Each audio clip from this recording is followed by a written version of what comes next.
ஆனா இந்த இடைத்தேர்தல்ல போட்டியிடுறது சீமானிற்கு அவருடைய தரத்தை குறைத்துக் கொள்வதாகத்தான் இருக்கும். அதனால அவர் இந்த தேர்தலில் போட்டியிடக்கூடாது.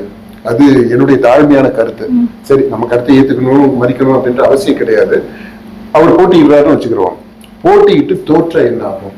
அடுத்த முறையும் தோற்றுட்டாருன்னா என்ன ஆகும்? நம்ம ஸ்டாலினுக்கு சொன்ன அதே தான். தோற்றுட்டாருன்னா என்ன ஆகும்? அடுத்த தேர்தல், அந்த தேர்தல் வர்றது வரைக்கும் அவர் முகத்தை எங்க போய் வச்சுக்கிடுவாரு? மக்கள் எப்படி ஃபேஸ் பண்ணுவாரு? இது வெற்றி தோல்விங்கிறது தானே. அது தெரிஞ்சுதானே அவங்களா எலெக்ஷன்ல நிப்பாங்க.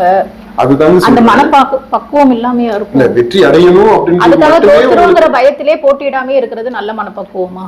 இல்ல, நீங்க அதான் தோத்துட்டு உடனே தோத்துட்டு எந்திரிச்சு பாரு என் மீசையில மண்ணு ஒட்டல அப்படின்னு சொல்லிட்டு திரும்ப அடுத்த இதுல போயிட்டு நின்றுட்டு மண்ணை கவுறீங்க.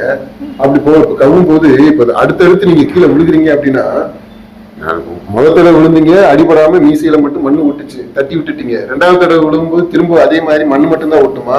மூஞ்சி சேர்ந்து மூக்கு உடஞ்சிடுச்சுன்னா என்ன பண்ணுவீங்க?